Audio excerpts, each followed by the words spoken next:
નમસ્કાર વિદ્યાર્થી મિત્રો, તત્વજ્ઞાન વિષયની અંદર આપણે 1 થી 3 પાઠ અને ચાલુ પ્રકરણ આપણું જે છે એ પ્રકરણ 4 ચોથા ભાગની અંદર નિરુપાધિક સંવિધાન વિશે આપણે આગળ મુદ્દાઓ શીખી ગયા કે નિરુપાધિક એટલે ઉપાધિ વગરનું, પણ સંવિધાન એટલે યોગ્ય જે માળખું છે તે યોગ્ય માળખામાં વિધાનોને ગોઠવવા, માળખામાં વિધાન અને એમાંથી બનતી દલીલો નો જ આમાં માત્ર સમાવેશ થાય છે કે જેની અંદર ગયા તાસની અંદર આપણે એવું શીખ્યા કે બે આધાર વિધાન અને એક ફલિત વિધાન, આ ત્રણ જ વિધાનો આવતા હોય એવી દલીલ ને જ માત્ર ને માત્ર સંવિધાનની અંદર સમાવેશ કરવામાં આવે છે. દલીલ ખરી, પણ કેવી? તો કે બે આધાર વિધાનો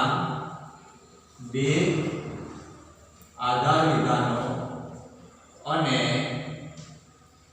ફલિત વિધાન, બે આધાર વિધાનો અને ફલિત વિધાન એટલે દલીલની અંદર માત્ર ત્રણ વિધાનોનો સમાવેશ થાય. આધાર વિધાન કેટલા? તો કે 2. ફલિત વિધાન કેટલું? તો કે 1. એટલે 3 વિધાનો વાળી દલીલ હોય કે જેની અંદર 2 આધાર વિધાન આવતા હોય અને એક ફલિત વિધાન આવતું હોય એવી દલીલ એ આ નિરુપાધિક સંવિધાનના માળખાની અંદર આવે છે. એનાથી ઓછા આધાર વિધાન કે એનાથી વધારે આધાર વિધાન, માની લો કે એક જ આધાર વિધાન વાળી દલીલ હોય તો એનો સંવિધાન વાળી દલીલમાં સમાવેશ થતો નથી, અથવા તો 3 આધાર વિધાનો કે એનાથી વધારે આધાર વિધાનો આવતા હોય તો પણ આપણે આ સંવિધાનની અંદર એને સમાવી શકતા નથી.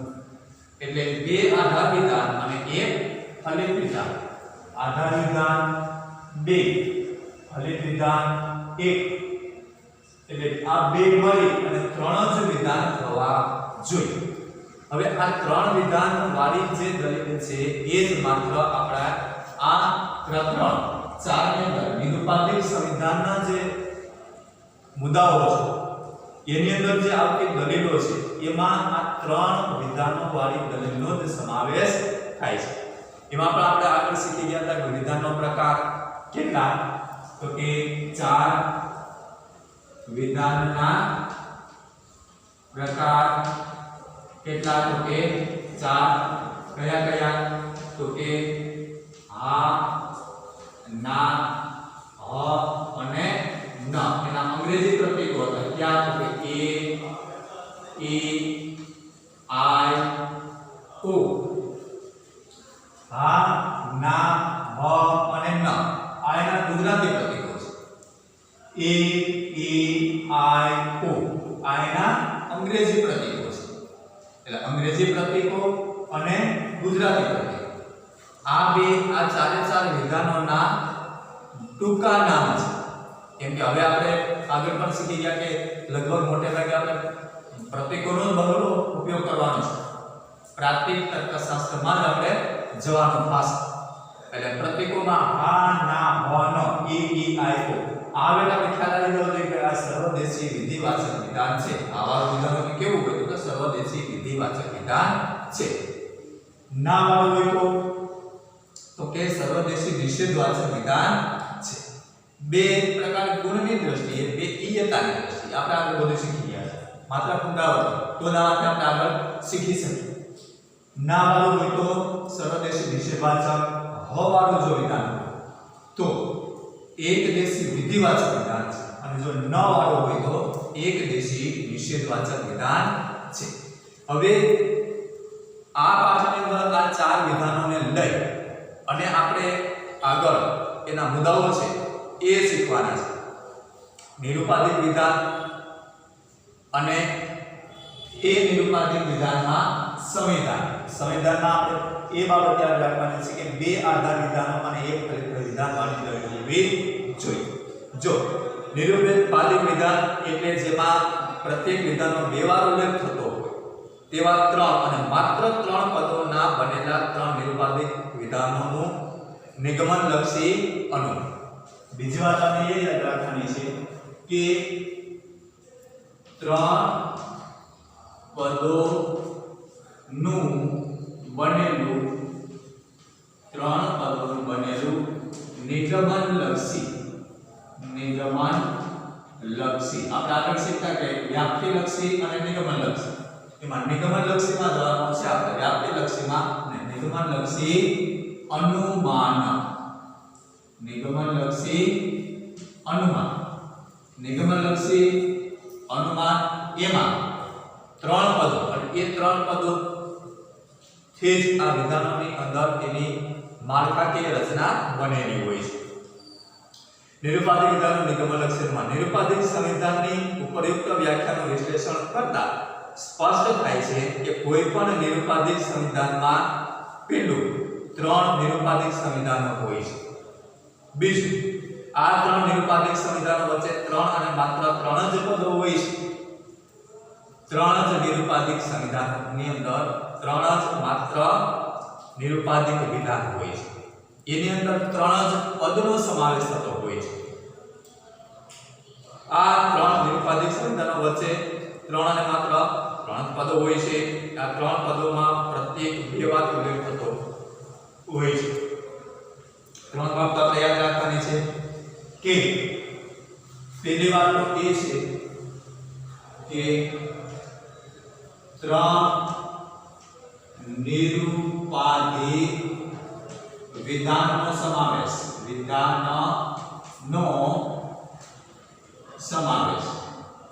બીજી વાત એ યાદ રાખવાની છે કે ત્રણ પદોથી જ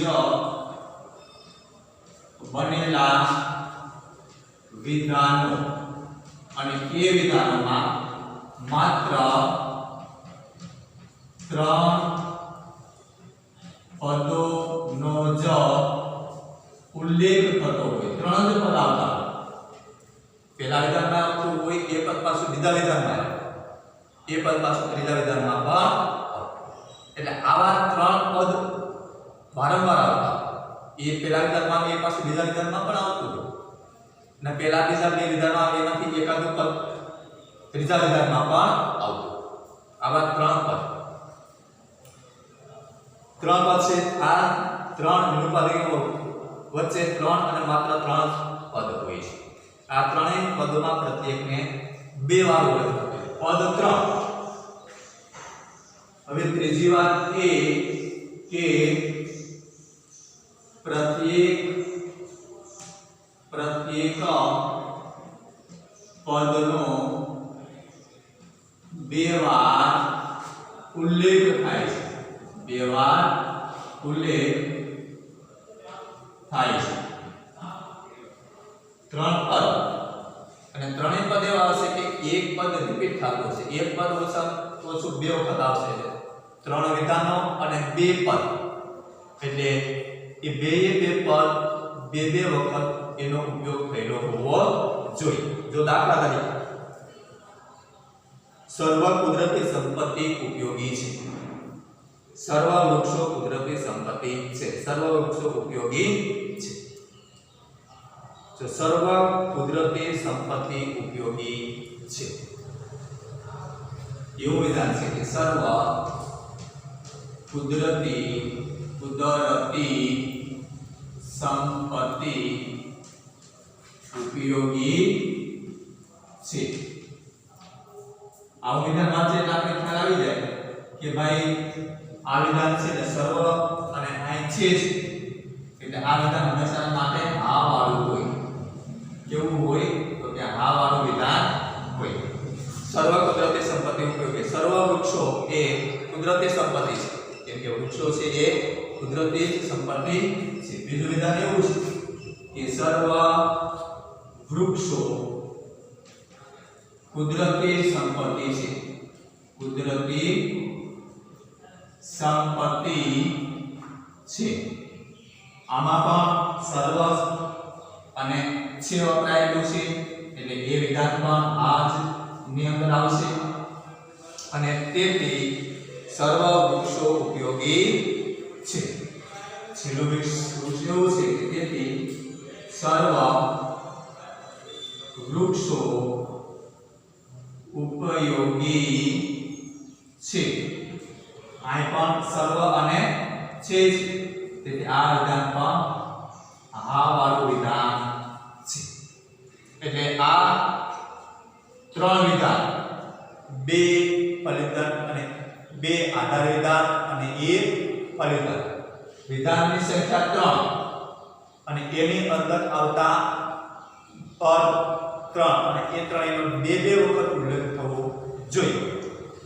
હવે ત્રણ નિરુપાધિક વચ્ચે માત્ર 3 જ પદો હોય છે. આ 3 પદોમાં પ્રત્યેકનો 2 વાર ઉલ્લેખ થતો હોય છે. જો નિરુપાધિક સંવિધાનનું ઉપરનું ઉદાહરણ જોતા એ સ્પષ્ટ થાય છે કે તે એક એવું નિગમનલક્ષી અનુમાન છે જેમાં ઉપરની ત્રણેય બાબતોને અર્થાત હા, હા અને હા આ ત્રણેય બાબતો એ નિરુપાધિક વિધાનોનું બનેલું છે. આ ત્રણ નિરુપાધિક વિધાનો વચ્ચે કુદરતી સંપત્તિ, ઉપયોગી અને વૃક્ષો એ 3 અને ફક્ત 3 પદો છે.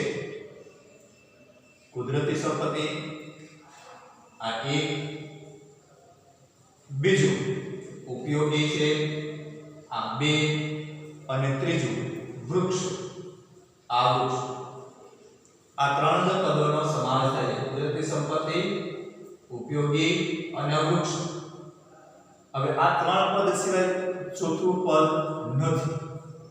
કુદરતી સંપત્તિ, ઉપયોગી અને વૃક્ષ આ 3 પદ જ આવશે અને એ 3 પદથી આ 3 વિધાનો બનેલા છે.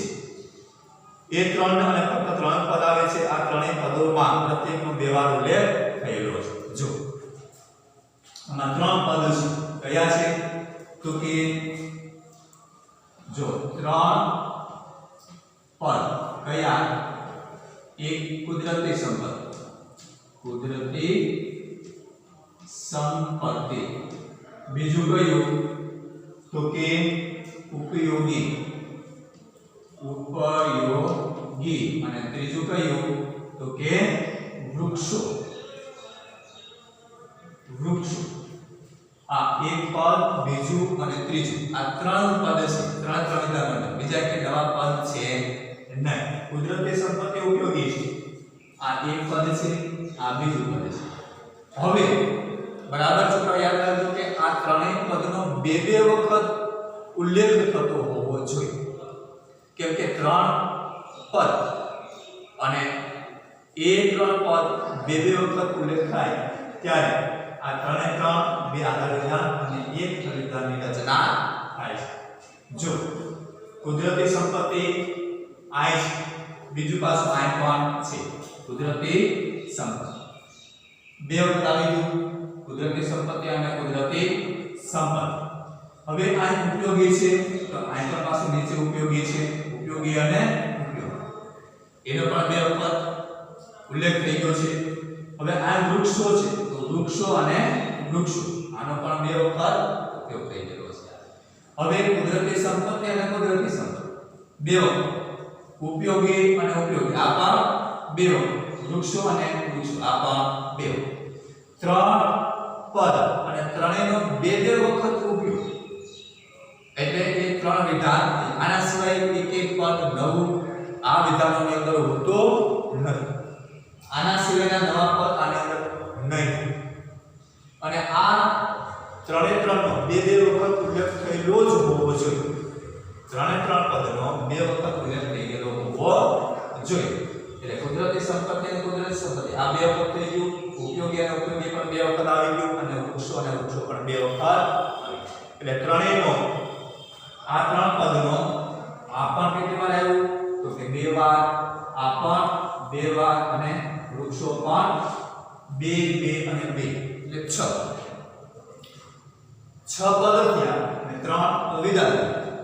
એટલે આપણે આગળ શીખી ગયા એક ઉદ્દેશ્ય પદ અને વિધેય પદ. એટલે 2 પદ હશે કોઈ પણ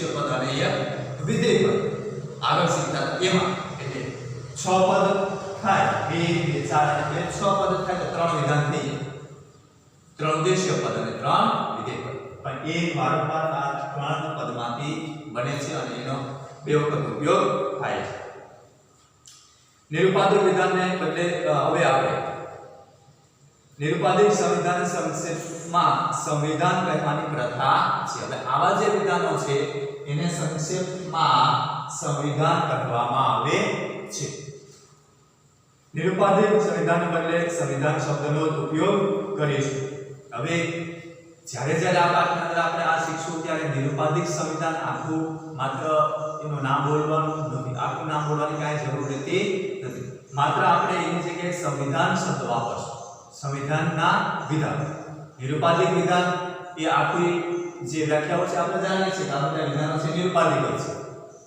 પણ આપણે જે માળખું શીખવાનું છે કયું છે તો કે સંવિધાનની અંદર આવતા નિરુપાધિક વિધાનો છે તે નિરુપાધિક સંવિધાનનું બંધારણ જો હવે આ નિરુપાધિક સંવિધાનની રચના કઈ રીતે થાય છે આપણે આગળ જે વિધાનો શીખતા એ કેવા હતા તો કે ખાલી નિરુપાધિક વિધાનો હતા હવે આ નિરુપાધિક સંવિધાનની વાત છે એમાં શું એકદમ સરળ છે એકદમ સરળ બિલકુલ તો એમાં શું યાદ રાખવાનું છે આપણે તો કે નિરુપાધિક સંવિધાનના બંધારણમાં પદો અને વિધાનો આવે છે તેથી આ બંનેની સમજૂતી મેળવવાની સંવિધાનના બંધારણની સ્પષ્ટતા થશે સંવિધાનમાં આવતા પદ સંવિધાનમાં કુલ 3 પદ આવેલા હોય છે તે આપણે જોયું આ 3 પદોમાં પક્ષપદ સાધ્યપદ અને મધ્યપદ તરીકે ઓળખવામાં આવે છે આ ત્રણેય પદના લક્ષણ નીચે મુજબ છે પક્ષપદ સાધ્યપદ અને મધ્યપદ જો હવે પછી આપણે એ યાદ રાખવાનું છે કે આની અંદર જે આવતા પદ છે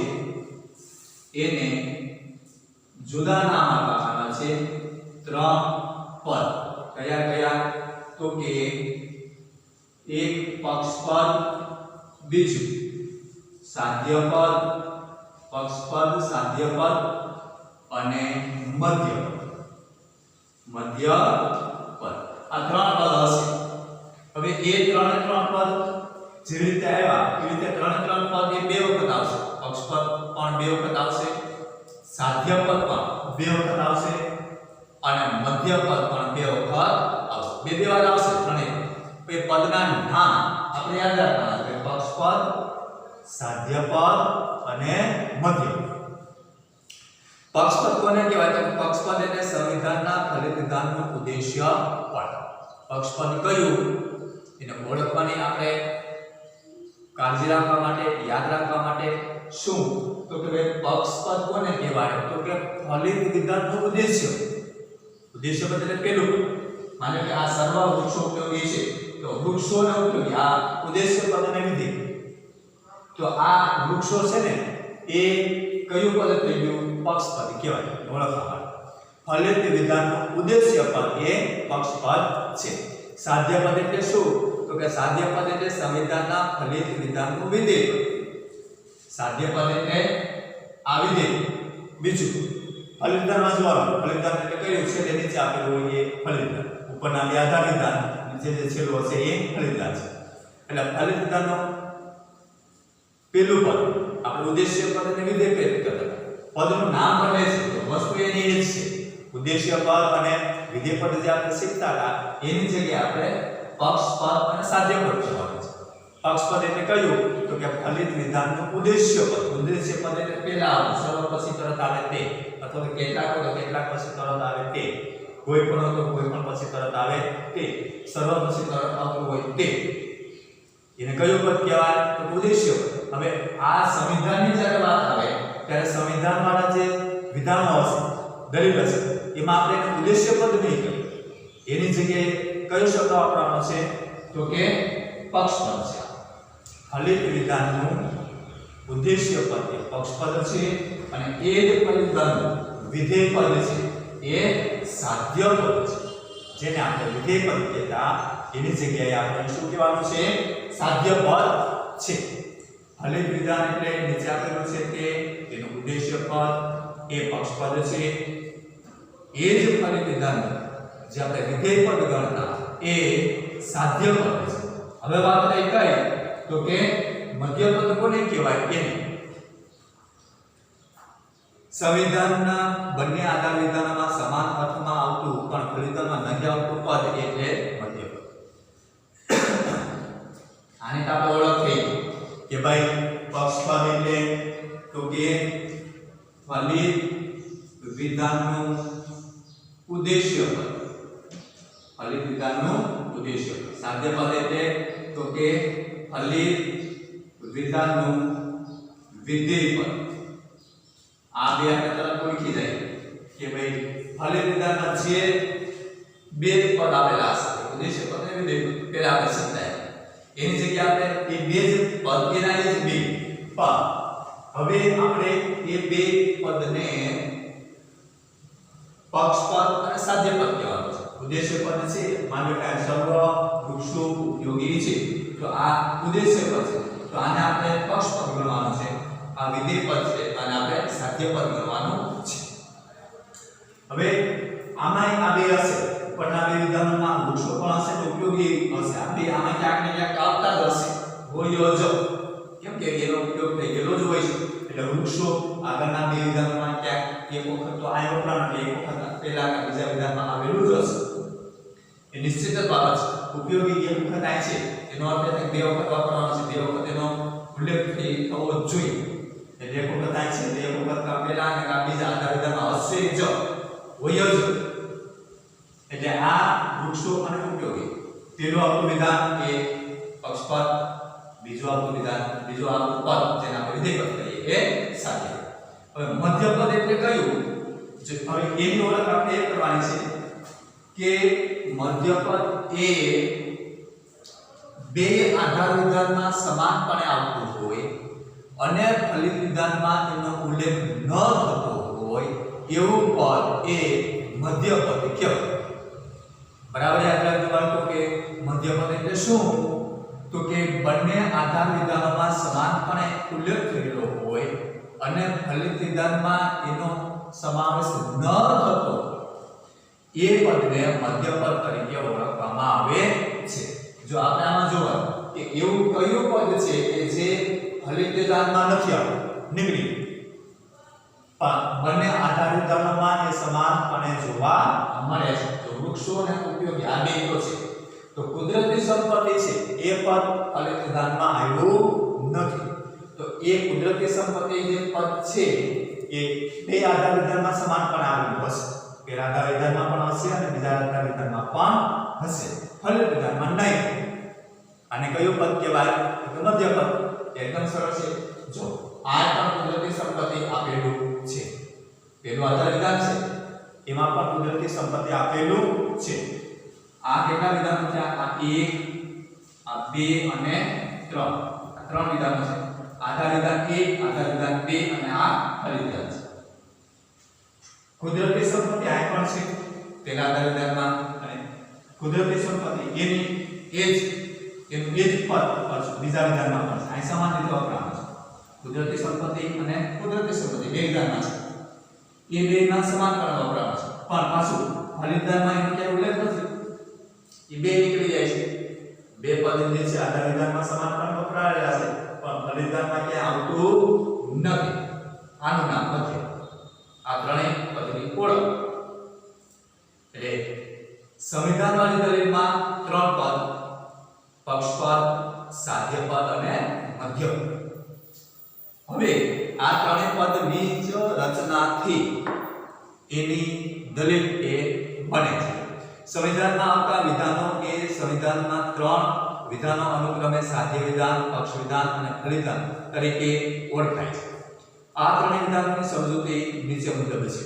જો હવે પછી એના ત્રણ વિધાનો છે બે આધાર વિધાન અને એક ફલિત વિધાન. હવે એ ત્રણ આધાર વિધાનો બે આધાર વિધાનો અને એક ફલિત વિધાન છે એની ઓળખ છે કે ભાઈ આપણે એને કઈ રીતે ઓળખી શકીએ? જો એમાં ત્રણ જે પદના નામ છે એના જ આધારે દલીલના સંવિધાનવાળી દલીલના ત્રણ પ્રકાર આપી દેવામાં આવ્યા જેથી કરીને આપણે વિધાનને પણ ઓળખી શકીએ. સાધ્ય વિધાન પક્ષ વિધાન અને ફલિત વિધાન. વિધાનોની અંદર પણ ત્રણ. પેલું કયું તો કે સાધ્ય વિધાન, બીજું તો કે પક્ષ વિધાન, અને ત્રીજું એ ફલિત વિધાન. ફલિત વિધાન. હવે આ ત્રણ વિધાનો છે, આ બે આધાર વિધાન છે, એક ફલિત વિધાન છે. એટલે સાધ્ય વિધાન, પક્ષ વિધાન અને ફલિત વિધાન. આ ત્રણે ત્રણ વિધાનોને ઓળખ કઈ રીતે કરવાની આપણે સરળ છે. એક ખાલી દ્રષ્ટિ કરી તો આપણે ખબર પડી જાય કે ભાઈ આ સાધ્ય વિધાન કહેવાય, આને પક્ષ વિધાન કહેવાય. ફલિત વિધાન બે નીચે આપેલું હોય છે, એ હંમેશા માટે ફલિત વિધાન હોય છે.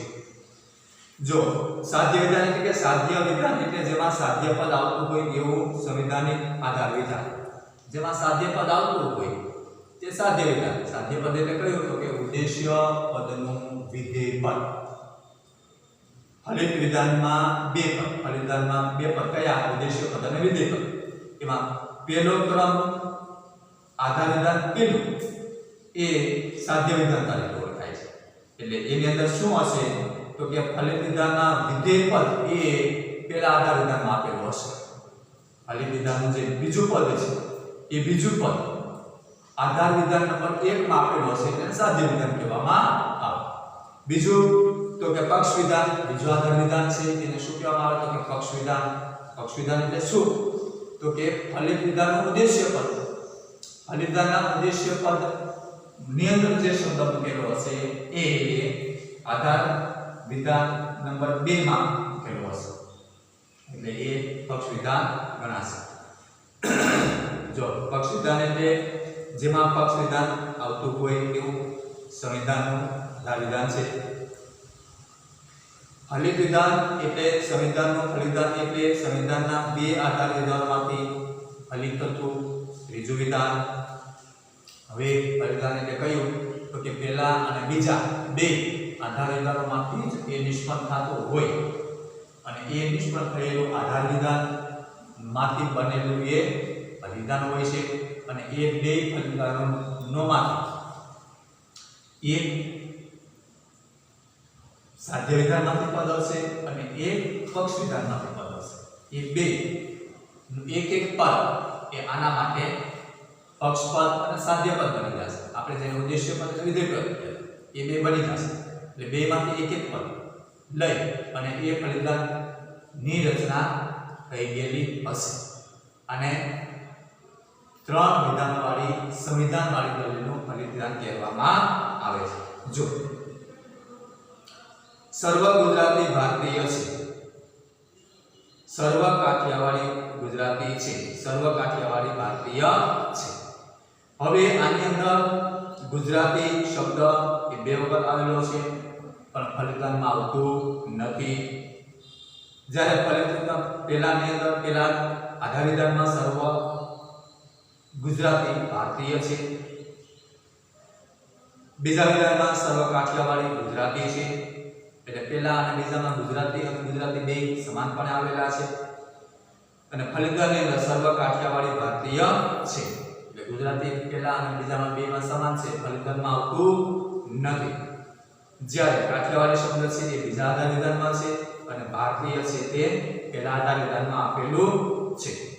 એટલે પક્ષપદ, સાધ્યપદ અને મધ્યપદ આ ત્રણે ની રચનાથી આપણે આ સંવિધાનવાળી દલીલનું માળખું બનાવી શકીએ છીએ. જો આનું સામાન્ય માળખું, માન્ય રૂપવાળું સંવિધાન નીચેની બે લાક્ષણિકતાઓ ધરાવે છે. માન્ય રૂપવાળા સંવિધાનમાં આવતા ત્રણેય નિરુપાધિક વિધાનો માન્ય રૂપવાળા હોય છે. માન્ય રૂપવાળા સંવિધાનમાં પ્રથમ સાધ્ય વિધાન, બીજું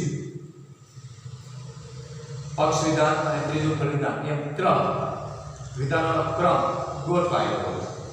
હવે આ દલીલની અંદર આ ત્રણે ત્રણ ક્રમ એ ગોઠવાયેલો હોવો જોઈએ કે પ્રથમ આધાર વિધાન, પ્રથમ આધાર વિધાન, આ બીજું આધાર વિધાન, આધાર વિધાન અને ફલિત વિધાન એ નંબર 3 ત્રીજું છે એ કયું હશે? ફલિત વિધાન. ફલિત વિધાન. આનો ક્રમ એ જળવાઈ રહેવો જોઈએ. સાધ્ય વિધાન એ પ્રથમ આધાર વિધાન છે, પક્ષ વિધાન એ બીજું આધાર વિધાન છે અને ત્રીજું વિધાન એ ફલિત વિધાન છે. આ ક્રમ આડાવડો નહીં હોવો જોઈએ. આ ક્રમ જળવાવો જોઈએ અને ક્રમ જળવાય ત્યારે જ એ સંવિધાન વાળી દલીલ બનશે. જો ક્રમ આડાવડો હોય તો સંવિધાન વાળી દલીલ બનતી નથી. એટલે આ ત્રણે ત્રણનો ક્રમ આપણે જાળવી રાખી અને આ સંવિધાન વાળી દલીલ એ બનાવી શકીએ, એનું માળખું આપણે જાણી શકીએ અને તપાસી પણ શકીએ. આપણે આ બાબતમાં ધ્યાન રાખવું જોઈએ કે ઉપરોક્ત ક્રમમાં સાધ્ય વિધાન, પક્ષ વિધાન અને ફલિત વિધાન ગોઠવાયેલા ન હોય તો તેને માન્ય રૂપમાં ગોઠવવાનું સંવિધાન કહેવાય જ નહીં. તેથી સંવિધાનની તપાસ કરતી વખતે તેના વિધાનોને માન્ય ક્રમમાં સાધ્ય વિધાન, પક્ષ વિધાન, ફલિત વિધાન ક્રમમાં ગોઠવવા જોઈએ. જો આ ક્રમ એ ક્રમની અંદર ગોઠવાયેલો ન હોય કે આધાર વિધાન પેલું છે એમાં સાધ્ય વિધાન ન આવતું, બીજા આધાર વિધાનમાં પક્ષ વિધાન એ ન આવતું અને છેલ્લે ફલિત વિધાનની અંદર બે પહેલા અને બીજામાંથી સમાન રીતે વપરાયેલા મધ્ય પદ છે નીકળી જતા અને સાધ્ય પદ અને પક્ષ પદ આ બેનું જ એ ફલિત વિધાન બનતું હોય તો જ એ માન્ય રૂપાની સંવિધાનની દલીલ ગણાશે, નહીંતર એ ગણાતી નથી. જો ન ગણે તો આપણે એને ક્રમમાં ગોઠવી અને ફરીથી એ દલીલ આપણે રજૂ કરી શકીએ છીએ. હવે આના દ્વારા આપણે આકૃતિ બનાવવાની છે અને એ આકૃતિ એકદમ સરળ છે કે ભાઈ બે આધાર વિધાન અને એક ફલિત વિધાન. નિરુપાધિક સંવિધાનની આકૃતિ અને ભેદની સમજૂતી. કોઈ પણ સંવિધાનનું રૂપ દર્શાવવા માટે તેની આકૃતિ અને ભેદ જાણવા જરૂરી છે. તેથી હવે આપણે સંવિધાનની આકૃતિ અને ભેદની સમજૂતી મેળવીએ. જો સંવિધાનની આકૃતિ એટલે શું? તો કે સંવિધાનની આકૃતિ એટલે સંવિધાનના બંને આધાર વિધાનમાં મધ્ય પદે લીધેલા સ્થાન પરથી નક્કી થતું સંવિધાનનું રૂપ.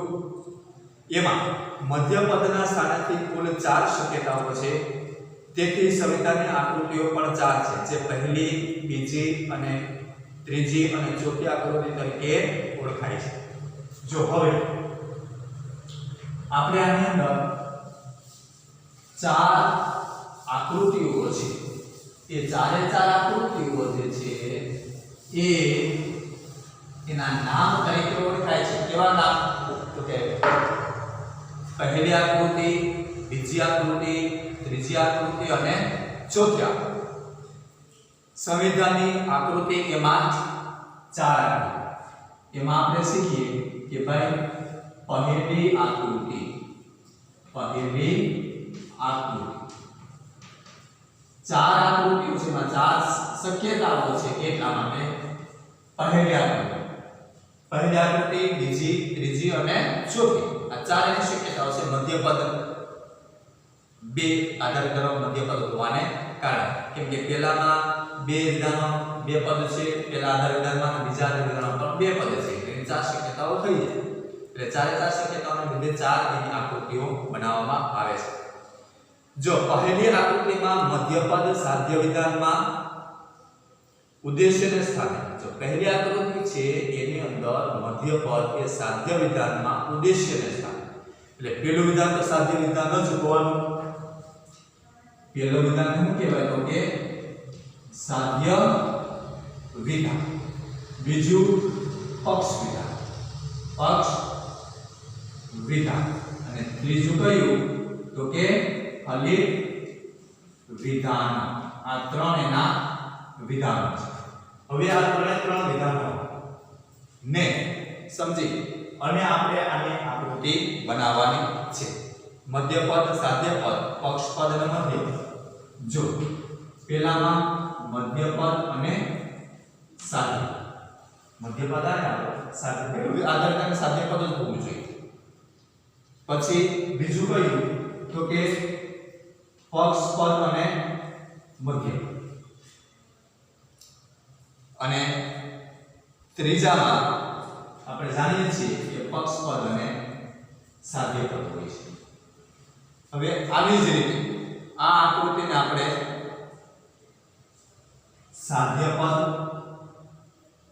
મધ્ય પદ, પક્ષપદ અને મધ્ય પદ. આ આકૃતિ એ સાધ્ય, મધ્યથી પાછું મધ્ય, ત્યાંથી પક્ષપદ. સાધ્ય પદ છે, ત્યાંથી આ મધ્ય પદ છે. મધ્ય પદથી પાછું એ મધ્ય પદને જોડે છે, મધ્ય પદથી પાછું એ પક્ષપદને જોડે છે. આ એની આકૃતિ છે. અને ફલિત વિધાનની અંદર પક્ષપદ અને સાધ્ય પદ આપેલા છે. આ આકૃતિ એક કે આ મધ્ય પદ છે, આ સાધ્ય પદ છે. એ આપણે વાંચીએ તો ખબર પડે કે આ સાધ્ય પદ છે. મધ્ય પદ એ ખ્યાલ આવે છે કે આમાં બે સમાન વક્રાણા હોય એ મધ્ય પદ છે. આમાં પક્ષપદ, સાધ્ય પદ, મધ્ય પદ પછી આમાં આવતું નથી. અને ફલિત આપણે જાણીએ છીએ ઉદ્દેશ્ય પદની જગ્યાએ જે હોય એ પક્ષપદ છે, વિધેય પદની જગ્યાએ હોય તે સાધ્ય પદ છે. આને કહેવાય પહેલી આકૃતિ. હવે એવી જ રીતે બીજી, ત્રીજી અને ચોથી આકૃતિ. આ ચાર આકૃતિઓ એ આપણે શીખવાની છે. હવે ચારે ચાર આકૃતિઓ એ આવી રીતે હશે. સાધ્ય પદ, પક્ષપદ અને મધ્ય પદના આધારે એકદમ સરળ આકૃતિઓ છે. આ ત્રણ એના પ્રકાર છે વિધાનોના, સંવિધાનના. એ વિધાનનો ક્રમ ગોઠવાયેલો હોવો જોઈએ કે પહેલું છે એ સાધ્ય વિધાન હોવું જોઈએ, બીજું છે એ પક્ષ વિધાન હોવું જોઈએ અને ત્રીજું એ ફલિત વિધાન હોય છે. અને એના દ્વારા આપણે આ ત્રણ પદ દ્વારા પક્ષપદ, સાધ્ય પદ અને મધ્ય પદ આ આકૃતિ નિર્માણ પામે છે, આકૃતિ બનાવી શકીએ. આ પહેલી આકૃતિ આપણે શીખા. એના પછીની જે ત્રણ આકૃતિઓ બાકી છે એ આની જેમ જ બરાબર એક જે આવી જ આકૃતિઓ છે એમાં ફેરફાર થઈ જાય છે. જ્યાં મધ્ય પદ, સાધ્ય પદ આવતું ત્યાંથી આપણે શરૂ કરવાનું છે. એટલે એની આકૃતિઓ એ બદલાઈ જશે. બીજી આકૃતિ હોય તો એમાં અહીંથી આમ શરૂ કરી અને આવી રીતે આવશે. ત્રીજી હોય તો અહીંથી શરૂ કરી અને આવી રીતે આવશે. અને ચોથી આકૃતિ આવતી હોય તો એ આવી રીતે આવશે. આ મધ્ય પદ હશે. જે સામે આવતું હશે એ મધ્ય પદ હશે. પછી આ આવતું હોય તો એ સાધ્ય અને પક્ષપદ એ હોય છે. એટલે પહેલા વિધાનમાં સાધ્ય પદ, મધ્ય પદ, બીજા વિધાનમાં પક્ષપદ અને મધ્ય પદ. આવી જ બાબતો એ આ આવતું હોય તો આ સાધ્ય પદ હશે, આ મધ્ય પદ હશે. આ પાછું મધ્ય પદ, ખૂણે ખૂણે મધ્ય પદ. આ પાછું તો કે પક્ષપદ હશે. આ પહેલા વિધાનમાં સાધ્ય પદ હશે તો આ પાછું મધ્ય પદ. આ પાછું મધ્ય પદ હશે તો આ પાછું એક પક્ષપદ હશે. આ એની ચાર આકૃતિઓ છે. અને આ ચાર આકૃતિઓ એ પક્ષપદ, સાધ્ય પદ અને મધ્ય પદ દ્વારા જ આપણે બનાવી શકીએ એકદમ સરળતાથી અને એ લખી પણ શકીએ. હવે એનો ભેદ હોય તો કે હા વાળા વિધાન હોય તો આપણે માટે લખવાનું હા, ના વાળું હોય તો ના, હ વાળું હોય તો હ અને ન વાળું હોય તો ન. એટલે ચાર માટે હા, ના, હ અને ન એનો ભેદ ગણાય છે. ઠીક ભાઈ, આ ચાર પ્રકાર વિશેમાંથી કયું વિધાન છે? આ વિધાનો જે છે એમાંથી પહેલું વિધાન છે હા વાળું છે, ના, હ કે ન એ જે આવતું એની સામે આપણે લખવાનું તો એની નીચે પણ આપણે લખી શકીએ. એ વિધાનનો ભેદ છે. આ એની આકૃતિઓ છે. આ વિડિયો પૂરો થાય એટલે પછી હોમવર્કની અંદર તમને આકૃતિઓ આપેલી હશે એ તમારે હોમવર્કની નોટમાં લખી નાખવાની છે આકૃતિ. અને વધારે આપણે પાઠ્યપુસ્તક છે કે પાઠ્યપુસ્તકમાંથી પણ પ્રેક્ટિસ કરવાની, હોમવર્કમાં લખવાનું. હોમવર્ક થઈ જાય પછી પાઠ્યપુસ્તકમાંથી પ્રેક્ટિસ કરી અને તમારી જે હોમવર્કની નોટ છે એમાં વધારે લખાય તો પણ કાંઈ વાંધો નહીં, કેમ કે પરીક્ષા લક્ષી હોમવર્ક આપેલું હશે. એટલે દરેક વિદ્યાર્થીઓ હોમવર્ક એ પરીક્ષા લક્ષી આપેલા છે એના પ્રશ્નોના જવાબ પણ વ્યવસ્થિત લખવાના છે. પાઠ્યપુસ્તકમાંથી પણ એની પ્રેક્ટિસ કરવાની અને હોમવર્ક એ વ્યવસ્થિત લખવાનું. એટલે એની તમારે તૈયારી ઘરે બેઠા કરવાની છે.